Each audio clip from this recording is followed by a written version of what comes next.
ayeuna sim kuring bade naroskeun naon ari wakil jeung anu ngawakilkeun luhur mana darajatna wakil jeung anu ngawakilkeun kayak kumaha teh presiden jeung wakil presiden luhur mana nya luhur presiden bupati gubernur jeung wakil gubernur luhur gubernur heeh bupati jeung wakil bupati luhur bupati ayeuna rakyat jeung wakil rakyat luhur mana nya luhur rakyat berarti luhur rakyat bener berarti aing pangluhurna nu mata anjeun jadi wakil rakyat teh ulah para katangtang para katengteng gede babatok kareupeun rakyat teh da anjeun teh dipilih ku rakyat dijenengkeun ku rakyat hakikatna digaji ku rakyat tapi nah aing datang ka dieu make jeung dipepolotot kieu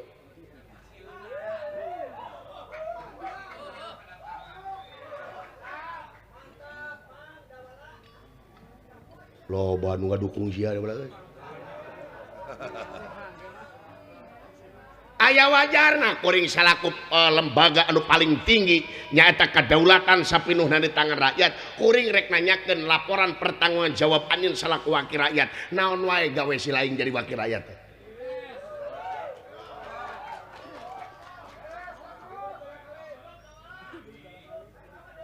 hah naon wae gawena ulah teh cerah dina mangsa kampanye anjeun teh mengemis-ngemis ka rakyat metasora mengemis-kemis anjeun ayeuna hayang dipilih ku rakyat tapi anjeun geus gajedog jadi pamimpin jadi wakil rakyat kadang-kadang poho saka rakyatna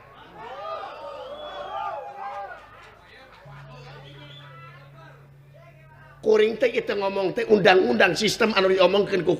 kuring lain ngomongkeun persoalan perorangan tapi aing teh ngomong siapa tapi mengapa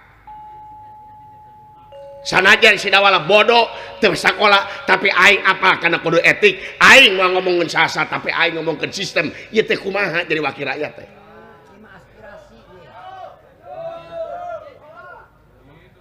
kuduna anjeun jadi wakil rakyat teh yeuh dengekeun geus jadi anjeun wakil rakyat kudu mineng ulin ka kampung-kampung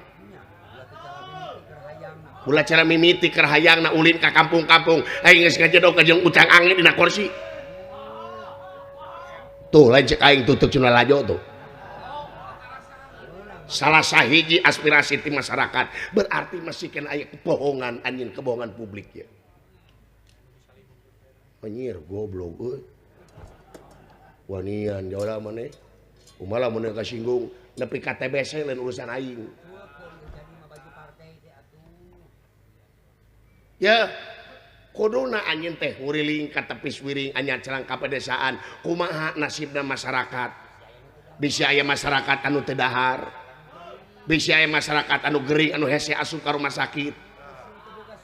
bisi aya masyarakat anu teu boga sumur bisi aya masyarakat anu teu boga pacul bisi masyarakat anu hese nyakolakeun budakna gara-gara biaya sakola apung-apungan tak ieu bagian maneh salaku wakil rakyat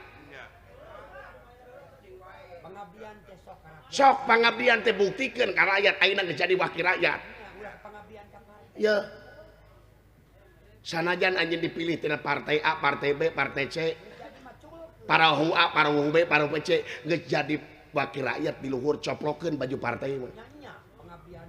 pangabdian ka rakyat kabeh sabab cing inget suara rakyat kadang-kadang jadi suara Tuhan bodak kekuatan naon maneh ka rakyat di mana-mana rakyat geus kahiji kabeh ditungtung kulon nepi ka tungtung wetan ditungtung kidul nepi ka tungtung kaler lamun rakyat geus kahiji boga kekuatan naon sia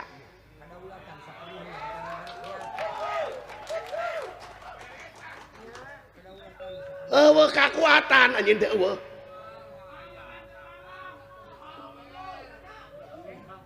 so kuring maka dia teh minta laporan pertanggungjawaban anjeun salaku wakil masyarakat dunya salaku wakil rakyat anu ngawakilan aing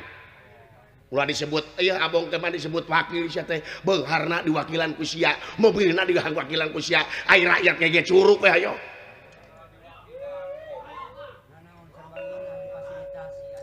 kurang kumaha difasilitasi eta ti rakyat imah dinas mobil sarupa difasilitasi anjeun masalah wakil rakyat kari bener-benernya akar rakyat masa kitu sabab anjeun jaki wakil rakyat ulah yang diistimewakeun ku rakyat tapi kumaha anjeun ngaistimewakeun rakyat mah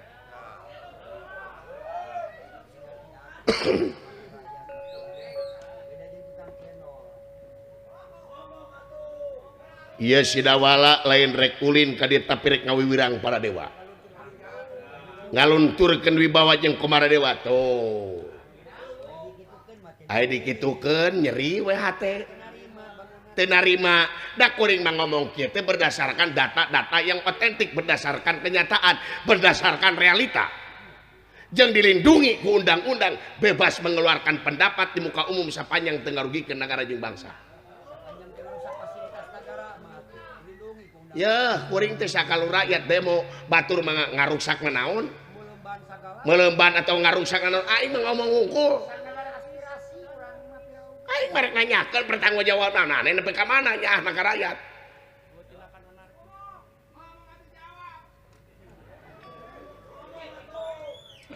teu bisa ngomong dah heueuh meureunna